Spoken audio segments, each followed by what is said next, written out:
Assalamualaikum warahmatullahi wabarakatuh. Selamat pagi dan salam sejahtera.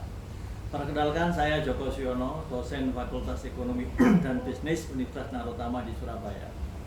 Pada kesempatan ini, saya ingin menjelaskan salah satu mata kuliah yang saya ampu di Prodi Magister Manajemen, yaitu mata kuliah Human Resource Management.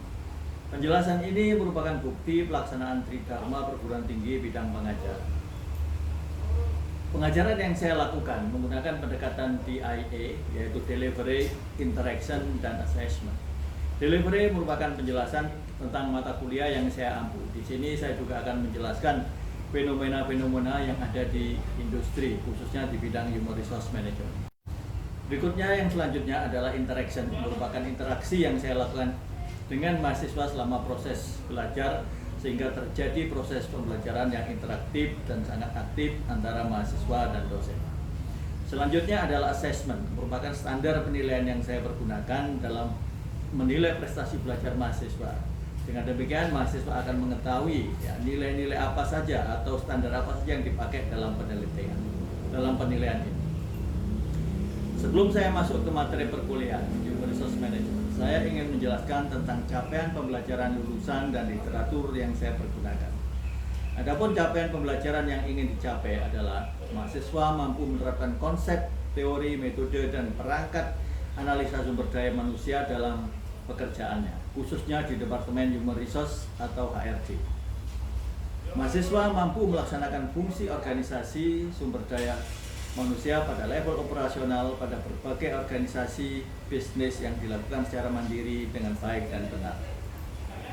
Sedangkan buku literatur dan jurnal yang saya pakai adalah, yang pertama adalah buku dari Human Resource dan Personal Management oleh William B. Walter, Jr. dan Keith Davis, penerbitnya adalah McGraw-Hill, New Edition. Buku yang kedua saya adalah Managing Human Resource, Productivity, Quality of Work Life, Profit oleh Wayne F. Cascio, penerbitnya adalah McGraw-Hill. Dan saya juga menggunakan jurnal-jurnal tentang Human Resource Management dari jurnal internasional bereputasi, khususnya yang terindeks Scopus. Pada pertemuan pertama, saya akan membahas Introduction dan Human Resource Framework. Pertama-tama perlu saya jelaskan bahwa berdasarkan Surat Edaran Menteri Ketenagakerjaan Republik Indonesia Nomor M/HK-5-400-7/2019 tentang pemberlakuan wajib sertifikasi kompetensi terhadap jabatan bidang manajemen sumber daya manusia. Nah, maka efektif per tanggal 22 Juli 2021 berlaku wajib sertifikasi bagi pekerja yang menduduki jabatan bidang SDM atau Human Resource Development. Sertifikasi yang dimaksud menggunakan skema sertifikasi kompetensi Badan Nasional Sertifikasi Profesi atau BNSP. Dengan demikian diharapkan Bapak Ibu yang menduduki jabatan HRD untuk segera mempersiapkan diri untuk mendapatkan sertifikasi kompetensi bidang MSDM dari BNSP. Model kompetensi profesi MSDM di Indonesia sesuai dengan SKKNI nomor 149/2020.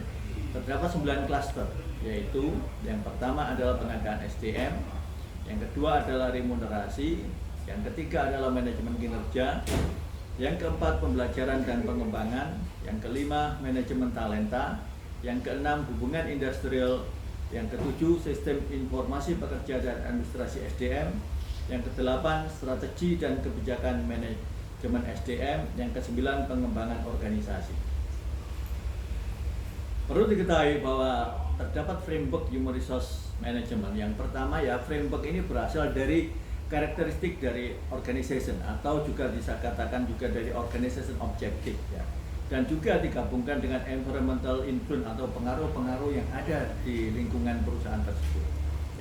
Yang pertama pasti kita melakukan Human Resource Planning, yaitu merencanakan kebutuhan sumber daya manusia. Human Resource Planning ini akan dilanjutkan dengan recruitment dan selection dan sosialisasi, sehingga kita bisa mendapatkan karyawan yang kompeten sesuai dengan yang kita butuhkan. Fungsi dari Human Resource Department adalah menekankan pentingnya karyawan bagi suatu organisasi. Dengan demikian boleh dikatakan bahwa karyawan merupakan aset terpenting bagi setiap organisasi. karyawan memegang peranan yang sangat vital dalam pencapaian tujuan suatu organisasi. Oleh karena itu, Human Resource Management meliputi seluruh kegiatan mulai dari staffing sampai mempertahankan kinerja karyawan yang tinggi. Pada umumnya, kegiatan yang ada di dalam Human Resource Management ini dilakukan oleh di Departemen di HRD. Dalam melakukan aktivitas sehari-hari, ya, perlu diketahui bahwa seorang HRD manager ini dipengaruhi oleh beberapa faktor ya dalam mengambil suatu kebijakan atau keputusan. Sehingga ada hambatan-hambatan yang tidak membuat seorang HRD manager ini berlaku sebebasnya atau seenaknya seperti itu. Maka seorang HRD manager harus memperhatikan beberapa hal, diantaranya adalah government regulation. Government regulation ini mencakup peraturan pemerintah dan undang-undang dan kebijakan lain yang dikeluarkan oleh pemerintah. Misalkan kita berbicara tentang Undang-Undang Nomor 13 Tahun 2003 tentang Ketenagakerjaan dan juga Undang-Undang Cipta Kerja. Nah, di situ harus kita patuhi ya dalam mengambil suatu keputusan. Berikutnya juga labor union atau serikat pekerja. Dalam mengambil suatu keputusan yang menyangkut tentang hak-hak normatif karyawan, maka manajer ini harus juga melakukan perundingan dengan serikat pekerja, umumnya yang dilakukan di suatu organisasi. Termasuk juga adanya upah minimum yang harus dipatuhi oleh HRD manager. Dan beberapa hal termasuk cuti tahunan dan cuti untuk sakit dan sebagainya.